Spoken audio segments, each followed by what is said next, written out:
Hey guys, how you doing today? I thought we'd go ahead and play a little game. This is Guess the Vintage Electronics game, and I want you to tell me in the comments what you think this thing is. And then as the video progresses, I'll tell you what it is and you'll see if you're right. Yes, I put tape on the front badges so you can't cheat. And so take a stab at it and then we'll go ahead and talk about it. A little clue, this is 1993 vintage, so it's 23 years old. So anyway, go ahead and leave the comment below. We're gonna roll the intro and then you'll find out if you're right. So let's get started.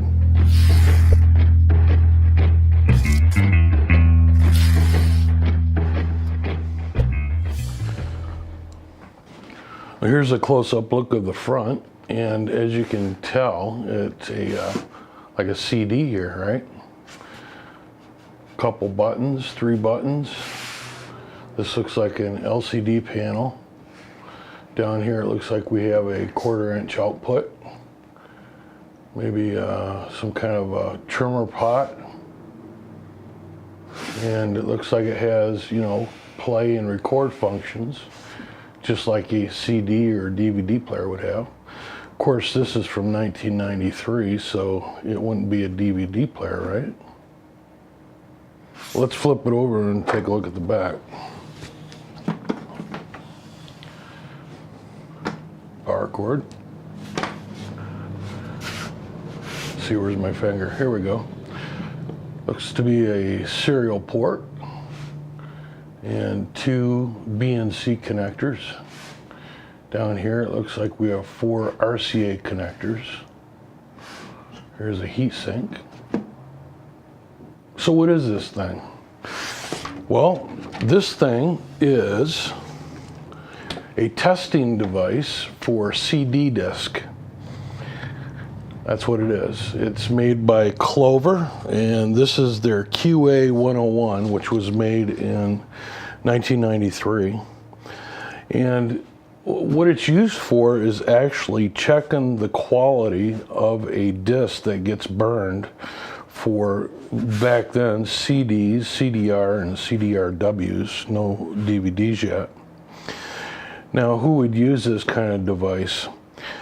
Replicators or distributors or anybody that publishes CD-ROMs, and they need a consistent way to check their quality of their disc on the line as they're burning them. So if they're making masters or they're just copying a bunch of disc, they would take a sample from a run and put it in here and make sure that it meets quality standards. If you've used CD disc before and burned your own in a computer, you probably ran into a problem where it would work on your computer, but it wouldn't work on another device. And that's because the quality was not compatible with both units. And this is a pretty typical problem with burning disc. Just because you can read it on one machine doesn't mean you can read it on another. And some machines are very picky about what kind of disc you can buy just to burn. And that has to do with the consistency of how discs are burned. So this is a testing device for, you know, people that burn disc. And back then this was, you know, top of the line. So let's take a look at how this would be used. Like I said, this is about 23 years old, and so CD discs were in fashion at that point. And this tested disc up to 2x speed. You know, 2x speed would take you quite a while to check an entire disc. But that's what we were dealing with back in 1993. Now, as far as the measurements that this would test, you really have to be a bit of a, you know, engineer of CDs to be able to properly read what this produces, but it would give the disc a grade and tell you if it passed or not. And they would use such measurements as E11, E12, E31, E12, on down the list. And there would be alarms if, you know, the error wasn't correctable, basically. So what this is pretty much a Philips CD player in here that was specially modified. It has a 3-beam pickup, and no doubt at the time was top of the line for, you know, durability and reliability. And so what would happen is this would be off to the side of a production line where they would be burning disc or masters, and they would take a sample and put it in here and check the grade. And the back of this is set up so that you could connect it to a printer and like print a report, or you could even hook it to an oscilloscope and get some measurements, graph measurements and that sort of thing. Or you could just listen to the output through these jacks. It has digital and analog on it. So yeah, this is what they used in 1993. Let's plug it in. I don't know how much I'm going to be able to tell by plugging it in, but we'll try to stick a disc in there and see what happens. So I went ahead and plugged it in, and you can see where it says no disc here. And in this little window, you might not be able to see it, but it says BLER equals 0. So that's some kind of code that you would probably reference. I grabbed a generic CD. Let's go ahead and put this in and see what happens. Open. Boy, look how precise that thing is, huh? Close. Reading. And it's gonna spin track 27, just like, you know, a regular audio player would. Let's hit the play button here. So the CD is playing, and you can see where it's 37 seconds into it. And this has changed over here. It now says BLER equals 57, 70, 75, 85, 83. So it's changing. And again, I'm not sure what this means, but I'm sure that there's a chart that you can use to determine what your disc is doing. And I noticed too, if I hit this mode over here, it changes what this says. This says AVE BLER equals 68. And it says peak. So that's how you would go between the different modes for the different status messages. And if I had a printer attached to the parallel port on the back, I'm sure I could go ahead and make a report. Just for fun, I took an audio speaker with a little amplifier and plugged it into the audio out. And it plays just like a regular audio CD. So yeah, interesting stuff. So it just wouldn't be a complete video unless I took this thing apart, so let's do that.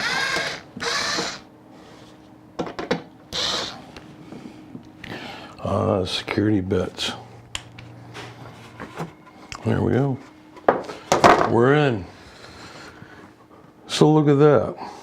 It's a little more involved than I thought it would be. Here's the power supply over here.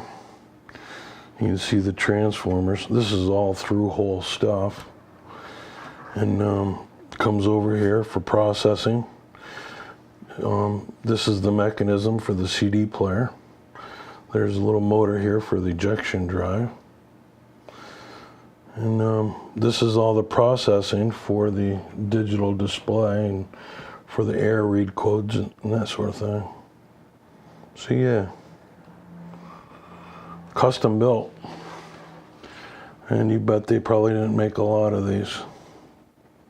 But I'm sure it's all high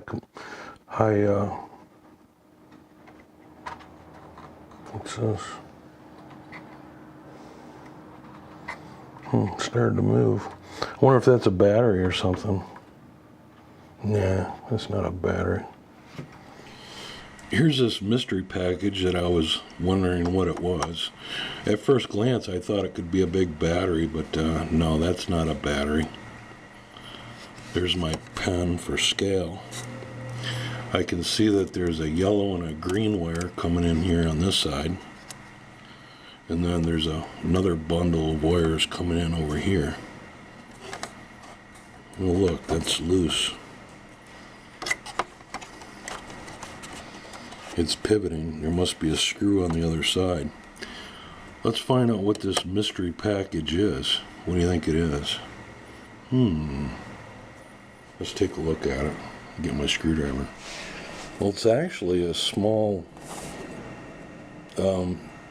nut on a threaded bolt there.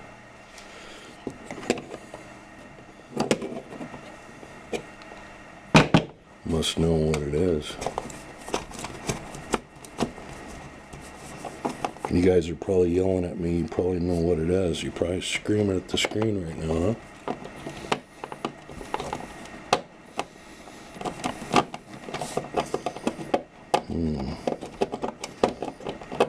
It's not wanting to give up its secrets easily. Go from the other side. Well, it looks like I'm going to have to pull this board up just to get it out of there. Look at that.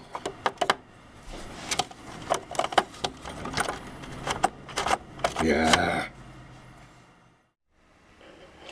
Well, sorry, I've got the camera handheld right now, but I lifted this side of the board up so I could get that out, but it didn't do much good. Look at this.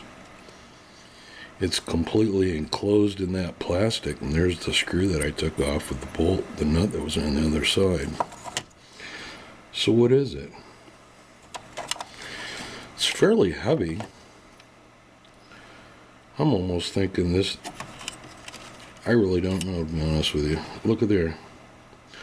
Looks like that's a little trim pot screw right there on the side. I don't know that I'm going to bother to bust that open, otherwise I might ruin this unit, but look at how many wires are on that. So leave it in the comments what you think this thing is.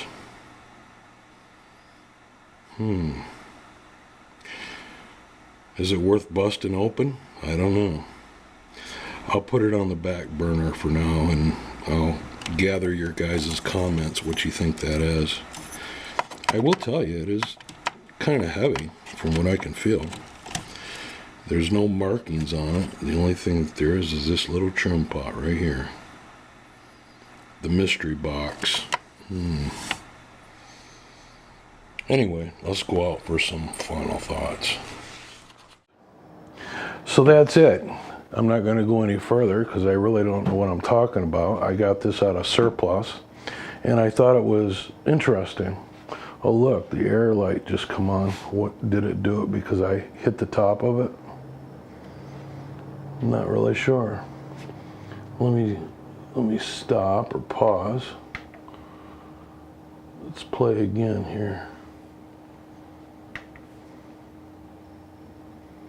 So that air light is still coming on.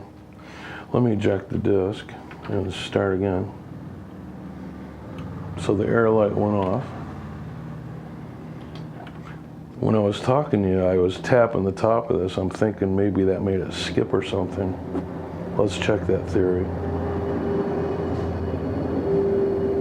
I'm gonna play. So we're off playing again. Let's just tap this.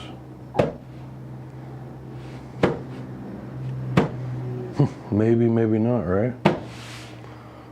But anyway, like I was saying, I got this out of surplus and I really didn't know what it was myself, and I found it interesting, so I thought I would show you guys.